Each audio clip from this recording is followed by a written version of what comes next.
everyone, and this is Jean from Happy Indulgence. Today I'm wrapping up my Booktubeathon progress. I actually read 5 books during the week and I'm pretty excited about it. So the first challenge is a book with a person on the cover, and I read They Both Die at the End by Adam Silvera.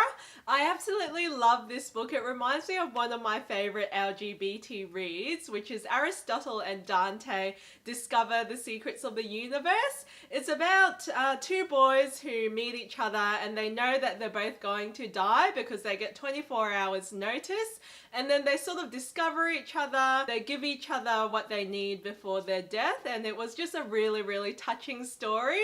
It's one of those that you know is going to be a massive tearjerker, but it's totally worth the read. So I ended up giving They Both Die at the End 5 stars. Next one I read is a hyped book, so I picked up The Upside of Unrequited by Becky Albertalli. It's about an overweight girl called Molly who always has unrequited love for other guys. So she's had about 26 crushes. She always feels left out in terms of the conversations that other teens are having about love, about relationships, and about sex.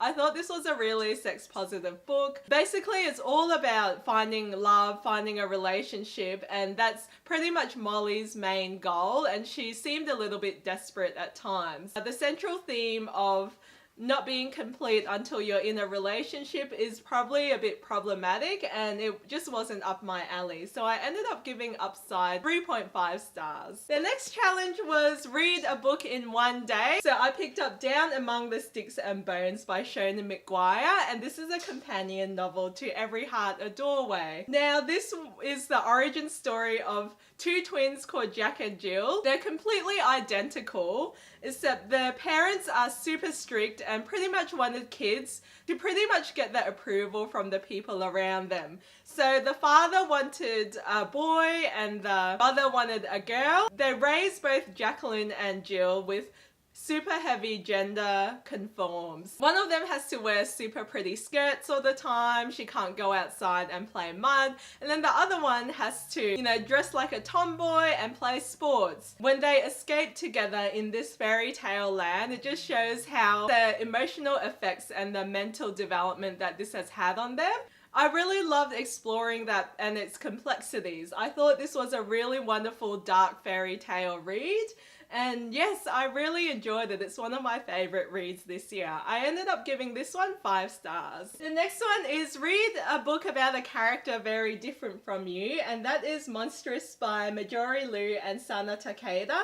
The main character is a arcanic who has a beast living inside of her, and she's also got no hands and she's got magical powers. So she's completely badass. I think it's safe to say that I'm not like her at all. So this is a Art Deco dark fantasy graphic novel.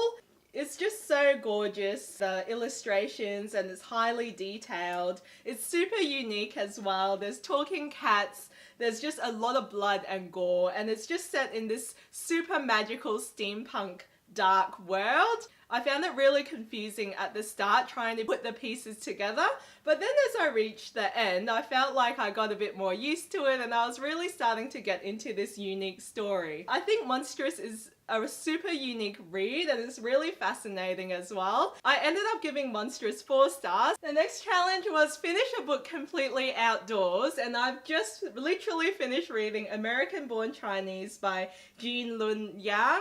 This is a story about the legend of Monkey King and how he pissed off the gods in heaven and how he got buried under rubble. It also crosses over with a Chinese American boy called Jin Wang. All he wants to do is just to fit in, but he's constantly bullied by his classmates for being different. A new boy comes into the ranks and he's Taiwanese, and then you can sort of see the effects of this new boy on Jin, because Jin Wang has always been brought up in America and this new boy is, very Asian, if we shall say. There's different threads of the story running around, but I found it was really readable. Here's some of the artwork. It was a really intriguing story with how it all came together in the end, and it really shows the effects of racism, of being a second generation immigrant, and also it brings in a bit of the Chinese culture as well. So I found it really relatable and an important read. So that's American Born Chinese. I gave this one 4 stars. The next challenge was a book you bought because of the cover. So originally this was down among the sticks and bones that I used for this. So I think with this beautiful cover, I have definitely met that challenge. So these are some of the books that I read for the Booktubeathon.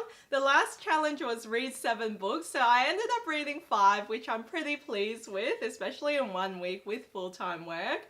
I only ended up binging these ones on Friday and the weekend, so that wasn't much time at all. But yes, there's a lot of great reads in here. I'm so glad I participated this Booktubeathon. It was a lot of fun and I got to cross off a lot of books off my TBR. So I hope you guys enjoyed my video, and if you completed the Booktubeathon as well, let me know in the comments down below and I'll check out your video.